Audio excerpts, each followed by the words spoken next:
תאמין לי שאני יודעת. כן.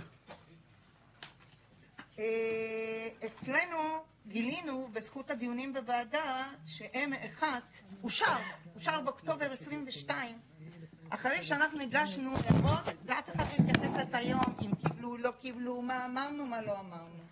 במסגרת הערות שכבר הגשנו, ואני חוזרת עכשיו, היו 3 חלופות שנבדקו, זה לפי התזכיר הסביבתי שלמדנו. חלופה אחת, היה צריך להגיע מהיכל נוקיה או היכל מנורה לכיוון שטח שהוא כולו מאושר לפינוי בינוי. נפסל. חלופה השנייה הייתה צריכה להיות בשטח שעובר ברובו על יגאל אלון כדי לפגוע מינימום בבתים, וזה נפסל. ומה החלופה שנבחרה? חלופה שפוגעת ב6,000 תושבים בשליש מיד אליהו. חלופה שחוסרת באלכסון מהנקודה, מהנקודה, ואם היינו רואים בשקופית רואים, מול את 3 החלופות ומה נבחרה, באלכסון, מלגוארדיה יגאל אלון, עד רכבת ההגנה ואלכסון, כך שהיא פוגעת ב6,000 תושבים של בתים בשנות ה-50, שהרובם... הסטטוס של התוכנית הזאת שנייה. אושרה. וזה העצב שלי, כי ראש העיר תל אביב, חס וחלילה, הוא שומע נדל"ן, מתחבר איתם, הוא כבר אמר את זה. לצערי, אין לי פה נציגים כמו שהיו... וגם בצפון תל אביב יש בעיות דומות. עכשיו, מה שקרה הוא בעצם, שגם לא ידענו שזה אושר, כי אנחנו תושבים אזרחים לא בודקים כל הזמן ברשומות מה מאושר ולא מאושר. הם לא הוציאו הודעות, הם לא הוציאו כלום. ואז אני באה לבעיה העיקרית. אם יבוצעו, זה בתים שלא, זה אזור שלא מיועד לפינוי בינוי, כי זה בתי קרקע, חלק עשו מיני וילות וכולי וכולי.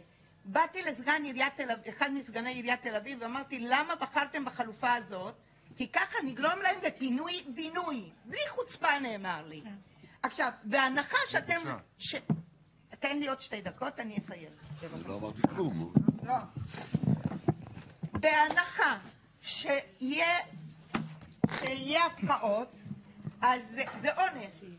כבר אמר בבית המשפט העליון השופט גרוניס ב-2006, שהפקעות בכאלו סדר גודל שווה לאונס, ואני לא אחזור על לא אצטט את כל המשפט כדי לא לבזבז זמן.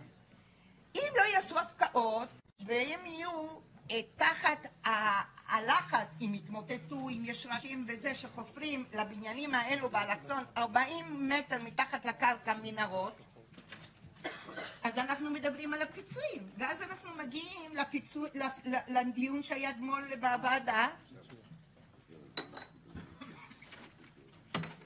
אנחנו, לא, אני רוצה שהוא יקשיב לי. כן, כן, אני מקשיב לך, אבל חשוב שכולם יקשיבו לך כמובן. אוקיי. אני מגיעה לדיונים שהיה אתמול בוועדה, שסלקו אותנו לפיצויים לפי סעיף 197, שיש לי התיישנות 3 שנים, אבל אנחנו כבר אושר התוכנית, זאת אומרת שממחר בבוקר אני מתחילה לארגן את התושבים להגשת 197 על התוכנית הזה. זה התפקיד שעמותה אתמול בלילה, ב-12 בלילה קיבלנו החלטה. כי אף אחד לא הודיע והם לא יודעים, אף אחד לא מפרסם את החלטה. רגע, שאלה, סתם. כן. מבחינה תני שנייה, עוררת משהו שאני רוצה לשאול. מבחינה סטטטורית, זה סיפור אחר מחלק גדול מהדברים שנאמרו כאן, אבל סטטטורית. אם היו הערות והיו התנגדויות וכו', ולא התקבלו, והתקבל אישור על התוכנית, שהוא היום סטטטורי. האם מיידעים את האנשים, איך זה עובד הפרוצדורה, וזה כרגע לחלק שהוא כבר אחרי הכל, לפחות לגבי הנושא של פיצויים, מה שמגיע לאזרח. מישהו יודע לענות לי על זה? ההחלטה של הוועדה בדוח החוקר שמפורטת כל השגה באתר של משרד הפנים, מינהל התכנון, זמין לצפייה ונגיש לכולם. כל תושבי יד אליהו קמים בבוקר ובודקים כל באתר מה קורה. בסדר, זה הולך מהרבה דברים. אין הליך של הודעות. אבל סתם, אני רוצה לדעת, מבחינה סטטטורית, השעון של הנושא של פיצויים בעצם מתחיל לתקתק בעיקרון. 3 שנים מיום אישור התוכנית. אוקיי. כשהתוכנית תמומש עוד 20 שנה. אבל זה אושר כבר. אוקיי, זאת אומרת, השאלה איך זה עובד זה לא בתוכניות מתאים אחרות, לתוכנית הזאת. בסדרי גודל אחרים, האם יש הודעה על העניין הזה, או שכל... באף תוכנית אין הודעה הבנתי. למתנגדים. אוקיי, בבקשה, לסיום, כן, את רואה, אני לא שוכח אותך. אז זה כרגע אנחנו נמצאים במבוי סתום, ושלא יגידו שאין סכנות, כי בעיר קרן, בגרמניה, היה התמוטטות בבניית מטרו ושני הרוגים, שלא נדבר שהיו גם מקרים אחרים בהודו ובסין, אז שלא יבואו להגיד לי שדווקא מדינת ישראל יודעת לעשות את זה בלי התמוטטות או בלי סכנות. זה אחד. מה שאני מבקשת מהוועדה הזאת. כן, לא להפריע.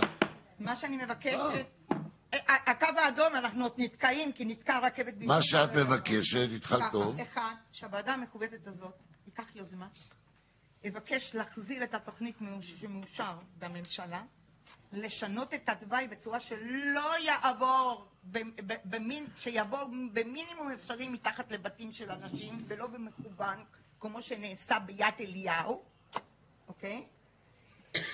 ושפשוט יתוכנן מחדש, הרי זה לא תורה, זה 10 הדיברות, זה אישור תוכנית. התוכנית הזה צריך להיפסל על פי בקשת הוועדה לממשלת ישראל. תודה רבה. זה אחד, והדבר השני, שבחוק המטרו, שאנחנו באים כל הזמן, יכניסו את הסעיפים של מנגנון פיצוי, לא לפי 197, כי אנחנו רואים שהוא חסר טעם, שיכניסו שצריך התוואי, כמו שהכניסו שהחוק הזה מגן על תמ"א 70, שהתוואי צריך לעשות במינימום פגיעה בבתים קיימים וכולי וכולי, על זה אפשר, אם תיתן לי לדבר, בישיבה הבאה של חוק המטרו. כי זה בישיבה של נושא לחקיקה, זה משהו אחר.